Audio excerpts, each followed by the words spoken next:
Hi, I'm Christine McKay with Northridge Publishing, and Jen Gallacher stopped by today. She is actually the author of the how-to article every month in our Scrapbook Trends magazine, and I was excited for you to come show us a little bit about this month's topic, which is... Can you guess? Bling and gems and everything that I love. It is, and that does seem to fit you. Yes. You always have such cute jewelry on, so this is a very Christine-oriented article.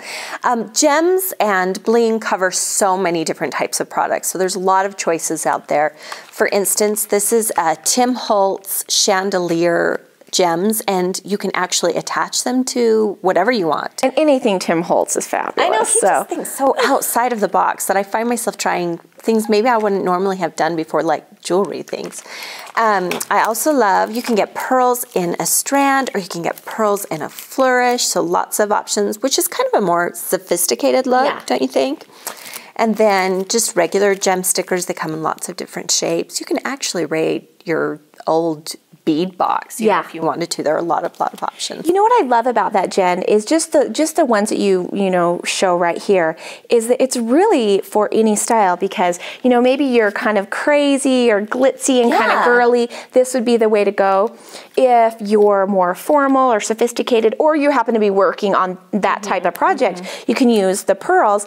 And then for somebody like me who's totally all about vintage and and this is perfect. And so really, whatever your style or look or whatever project that you happen to be working on, you can totally bling it out. Lots of options. There are stick pins, there are buttons, just anything outside of the box. And you brought those right here, which, I mean, how cute is, you've brought so many pages in here that are very simple, and yet they've just added a stick pin with a jewel on it, and it just takes to the next level. It's really fun to add different things.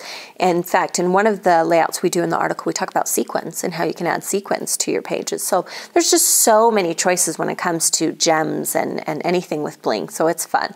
I brought a layout to show you today. Cool. This is done by Nancy Doran, and when I saw this layout, when she submitted this layout, I said, I have to have this layout. So I was so glad that it was still available.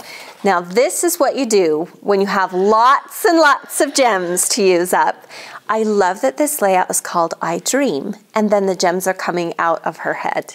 I think that for me, that is my favorite part of the whole page. Wonderful. Is just the artistic expression that goes into that, and about how each one of these jewels represent a shiny dream or a hope that she might have. And I think it's fabulous. I do too, and I like that she kind of thought about what she was going to do. So she has the pinks and reds, and then moves to the yellow, and then they kind of spread out as they come. So it takes some forethought and some planning, but she has just done a beautiful job of using I love it, gems. and it's just like she's sending all of her dreams out to the universe. I want to have her dreams. I know, me too. This is great, and I was excited because you brought a how-to with you today. So Nancy kind of inspired this particular tutorial today. I was thinking, how could I use the same kind of concept in a different way?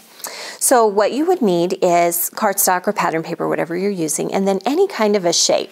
And I've just used a heart shape. I cut it from a template. You could die cut, you could hand cut, any shape will work. And then you just need to dig into your stash, because we all have, like Nancy, gobs and gobs of jewels.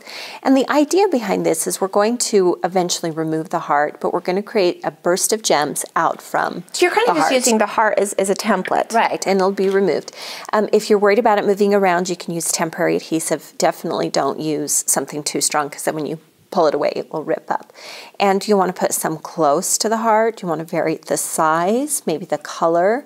So you might have to move them around a little bit. So I don't push them down until I get them where I want. Oh, that's really smart. So you kind of just work until you get the shape, and then you can move them around a little bit until you have. And then this is what it would look like before you remove the heart.